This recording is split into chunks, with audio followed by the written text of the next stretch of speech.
Today we're putting up this giant Fiddle Leaf Fig for one of our customers, and I just thought we'd do a quick video on how to pot up a big plant like this using our peat moss that we have here. Now we're going into this larger pot here. This originally had a drainage hole in it, and we'll show you how we've gone about waterproofing that so that with this plant, as it's planted up, you don't have to worry about moving around your house so it doesn't drain all over your floor, and because trying to find large sources for these size pots can be quite difficult. Okay, so to waterproof your pot so it doesn't leak everywhere, you can just pick up some basic waterproofing supplies, a bit of the webbing and a cheap brush.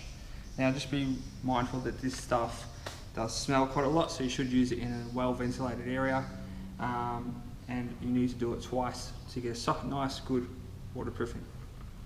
So, as you can see here, that's our waterproofing here. It's quite thick. So the first thing we want to do is do a nice coat on the bottom of the pot. So it's quite thick. Really lather it up in there.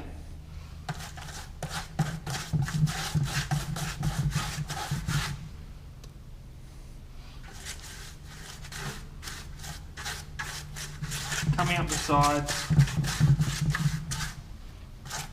Once you've got your layer like that, apply your webbing and then brush that. Doesn't always stay perfectly.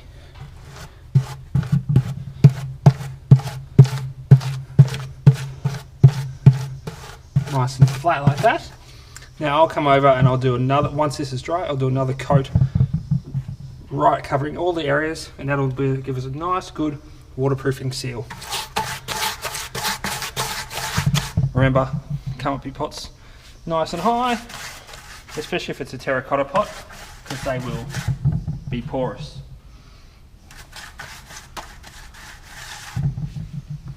So wait for that to dry and then do another coat. You can see now we've got our pot all waterproofed. It's all now dry. We've done 3 coats on this and with the membrane in it, so there's no leakage at all. Now, one of the benefits of having a pot completely sealed with the peat moss is that once the peat moss is dry and you give it water, it acts like a sponge and draws all that water up through the plant, and gives it a really good ability to drink that water. You don't get that in your pine bark mixes. They just more, the water sort of pulls up and it doesn't draw up through the plant as it does with the peat moss.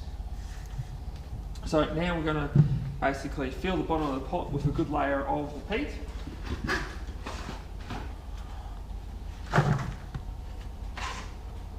Yeah, just filling it up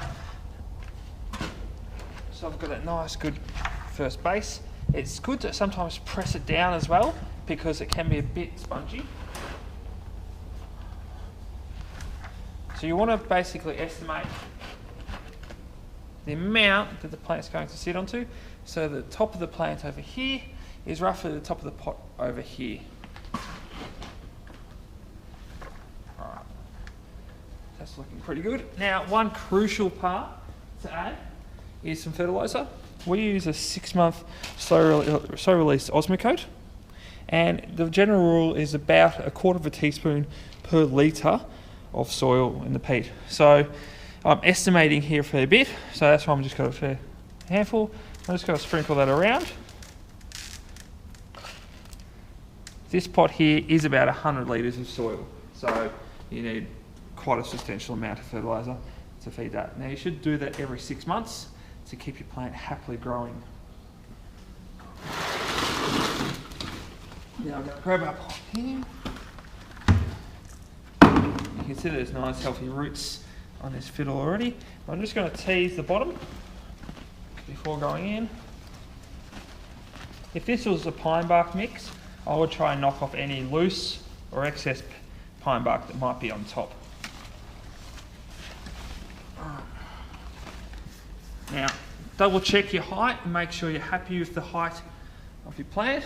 I'm just below, so it means I can get a nice covering of peat over the top as well, but not covering up the stems too much.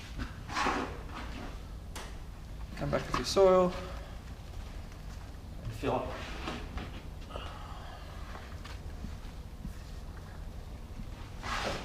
Now obviously with a smaller plant it's good to do it up on a bench, but these larger pots it's easier to do it on the ground. There's less lifting, less worrying about having to move everything around, or in this case hitting the roof because it's so tall. You can see as I'm filling it up, I'm just pushing this down around, and if you get any clumps like this in your peat, just roughly break it up in your hands, just to break any of those compressed clumps. So just keep repeating. Now the soil will compact a bit after it's watered, so it's important to just remember that and go a slightly bit more heaped, so you can allow for that soil to compact down just a little bit.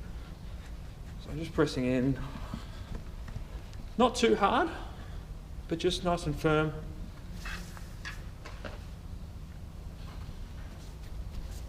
Just like that.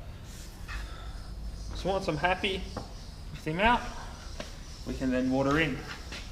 Now this is important with peat, is to not blast it with water, as it will wash out very easily. So I have my setting on low, and I just come through and just gently start watering the top and allowing that water to soak in, because if you sit there and pour it like this, it starts to sort of wash that peat away. So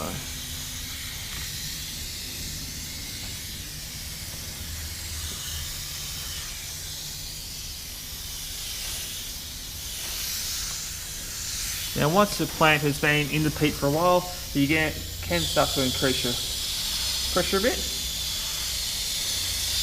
but you want to keep that water moving around. And sometimes if it's a smaller pot, you want to just let that sink in for a second and then come back in and re-water. Now this water here, we have a small amount of fertiliser in the water, but tap water is fine for watering it as well. Now I'm trying to water over the centre of the plot as well, so most of the water goes down through the original root system of the plant.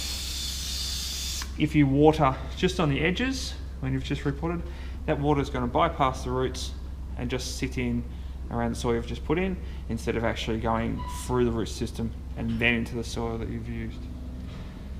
So that's how we pot up a big fiddle leaf fig using 100% peat. Hope you've enjoyed it.